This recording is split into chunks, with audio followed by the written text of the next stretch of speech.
출애굽기 36장 말씀입니다.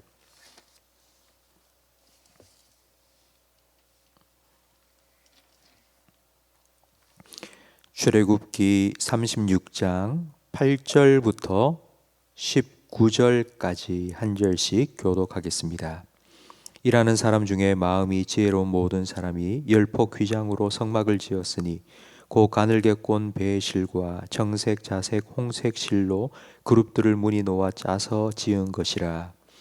매 폭의 길이는 28규빗, 너비는 4규빗으로 각 폭의 장단을 갖게 하여 그 5폭을 서로 연결하며 또 그 5폭을 서로 연결하고 연결한 끝쪽 가에 정색 고를 만들며 다른 연결할 끝 폭 가에도 고를 만들되 그 연결할 한 폭에 고리 50개를 달고 다른 연결할 한 폭의 가에도 고리 50개를 달아 그 고들이 서로 대하게 하고 검은 갈고리 50개를 만들어 그 갈고리로 두 휘장을 연결하여 한 막을 이루었더라. 그 성막을 덮는 막 곧 휘장을 염소털로 만들되 11폭을 만들었으니 각 폭의 길이는 30규빗, 너비는 4규빗으로 11폭의 장단을 갖게 하여 그 휘장 5폭을 서로 연결하며 또 6폭을 서로 연결하고 휘장을 연결할 끝폭 가에 고리 50개를 달며 다른 연결할 끝폭 가에도 고리 50개를 달고 놋갈고리 50개를 만들어 그 휘장을 연결하여 한 막이 되게 하고 붉은 물 들인 수작의 가죽으로 막의 덮개를 만들고 해달의 가죽으로 그 윗 덮개를 만들었더라. 아멘. 어떤 건물이든지 건축할 때에 우리가 고려해야 될 두 가지 요소가 있는데요.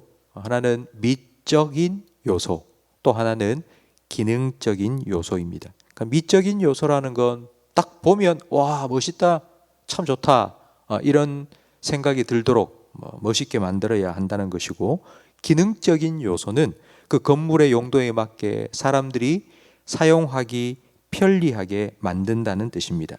성막을 짓는 일도 이 건축의 두 가지 요소를 통해서 생각해 볼 수 있습니다. 하나님의 임재라는 상징적인 의미를 가진 모습으로 만들어져야 할 뿐만 아니라 그 안에서 사람들이 제사를 드리는 곳이라는 기능적인 면도 동시에 잘 나타나야 합니다. 오늘 우리가 함께 읽은 본문 말씀은 성막의 외형이 어떻게 만들어졌는지 기록되어 있습니다. 외부를 덮는 휘장은 염소털로 짠 천으로 만들었고요. 그리고 숫 양의 가죽과 해달의 가죽으로 그 윗덮개를 만들어서 덮었습니다. 그러니까 겉으로 보기에는 성막은 그리 화려하지 않은 모습입니다. 우리나라의 문화재로 지정되어 있는 고건축물들 거의 대부분은 종교 건축입니다. 아마 요 가까이에 있는 경주 불국사를 한 번쯤은 다 가보셨을 겁니다. 그럼 불국사에 들어가 보면 여러분 어떤 느낌이 드십니까? 돌로 석축을 쌓고 그 위에 아주 화려한 그런 단청을 칠한 건물이 서 있습니다. 그러니까 웅장함과 경건미를 딱 느낄 수 있는 그런 건물입니다.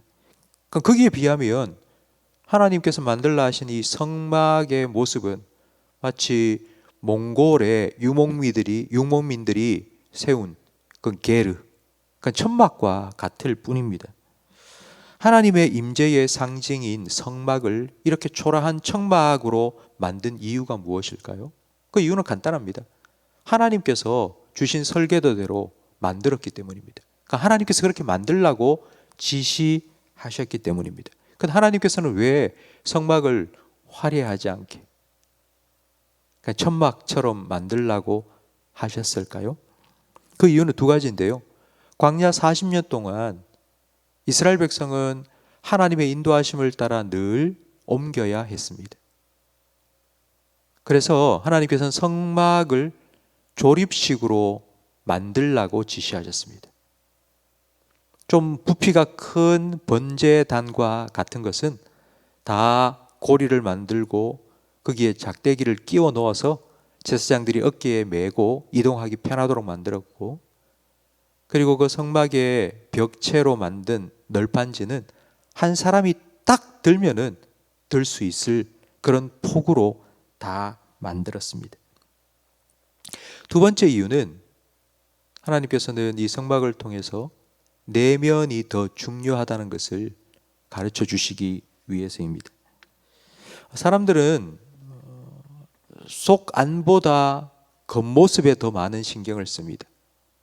그래서 더 잘 보이고 싶고 좋게 보이고 싶고 화려하게 보이고 싶은 마음이 사람들에게는 다 있습니다. 예수님께서 바리새인과 서기관들을 책망을 좀 많이 하셨는데 그 이유 중에 하나가 바로 외식 때문입니다. 그들은 구제할 때에 나팔을 불었습니다. 그러니까 나팔을 불면 사람들이 다 자기를 쳐다봅니다. 무슨 소리지?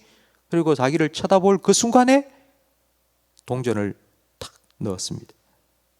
그리고 금식할 때는 자기가 금식한다는 티를 철철 냈습니다. 그러니까 예수님께서는 그런 바리새인들의 모습을 외식하는 자다, 너는 회칠한 무덤과 같다고 책망하셨습니다. 사람은 외모를 봅니다. 그러나 하나님은 중심도 보십니다. 후에 솔로몬이 하나님을 위해 성전을 건축했습니다. 그러니까 솔로몬이 건축한 성전은 백향목으로 화려하게 지었고요, 백향목으로 지었음에도 불구하고 그 겉을 다 금으로 감쌌습니다. 그러니까 예루살렘 성전이 다 세워지고 난 후에 이스라엘 백성은 얼마나 그게 자랑거리가 되었는지 모릅니다. 우리가 이렇게 멋진 성전을 만들었으니 하나님은 우리와 함께 할 거야. 하나님도 우리처럼 이 성전을 좋아하실 거고 절대로 떠나지 아니하실 거고 영원히 여기에 하나님 우리와 함께 하실 거야 라고 그들은 생각했습니다. 그런데 그 솔로몬 성전이 어떻게 되었습니까? 파괴되었습니다. 돌 하나도 돌 위에 남지 아니하고 무너져 버렸습니다. 그 이유는 성전에 문제가 있었기 때문이 아닙니다. 성전은 정말 잘 만들었습니다. 그러나 그 성전 안에 참된 예배가 사라졌기 때문입니다. 하나님께서 이스라엘 백성에게 원하셨던 것은 외적인 아름다움에 이끌려서 와, 성전에 가자. 성전이 정말 멋있게 만들어졌어. 우리가 정말 그 성전을 짓기 위해서 오랫동안 애쓰고 고생했잖아. 가자.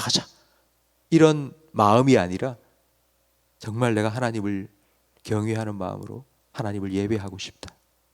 이런 마음으로 하나님 앞에 나오기를 원하셨습니다. 이것이 하나님께서 우리에게 원하시는 것입니다.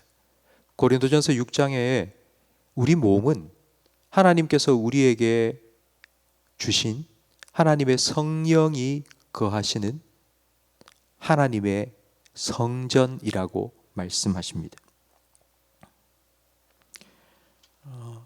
정말 하나님께서 우리에게 원하시는 건 우리의 겉모습을 얼마나 아름답게 치장하느냐가 아니라 우리의 내면의 성전을 정결하게 유지해 나가는 것입니다. 예수님께서 하루는 성전에 들어오셨습니다. 그러니까 성전 안에 돈 바꾸는 자들과 장사하는 자들이 많이 있었습니다. 노끈으로 채찍을 만들어서 그들을 다 쫓아내셨습니다. 그것처럼 혹시 예수님께서 우리 마음을 들여다보시고 쫓아내야 할 것이, 좀 정리하고 치워야 될 것이 혹시 우리에게 있지는 않습니까? 여러분, 오늘 이 새벽 시간에 우리의 내면을 다시 한번 성령의 조명하심을 통해서 들여다보시고 혹시라도 우리 내면에 주님께서 이게 왜 여기 있어? 이게 왜 여기 있어? 라고 말씀하실 만한 것들이 있다면 그 주님께 다 내어놓고 정결한 그런 내면의 성전으로 오늘 하나님 아버지 앞에서 함께 예배할 수 있는 저와 우리 모든 성도님들이 되시기를 예수님 이름으로 축복합니다. 기도하겠습니다.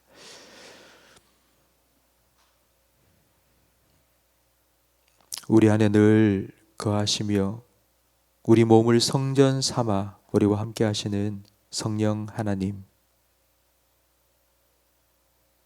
우리가 아침에 눈 뜨고 일어나 나가기 전에 거울을 보고 우리의 외모를 살펴보는 것처럼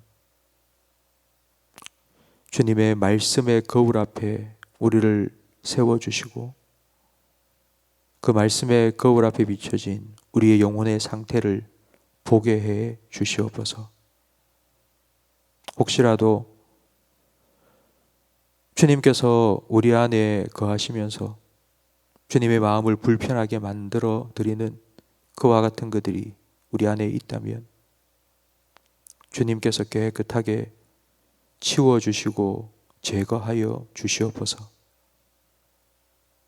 화려하지는 않지만 정결한 내면의 성전을 주님을 위하여 잘 가꾸게 하시고 매일매일 우리의 삶 속에 주님을 모시고 주님과 동행하는 임마누엘의 복을 누리며 살아가게 해 주시옵소서. 예수님 이름으로 기도합니다. 아멘. 하늘에 계신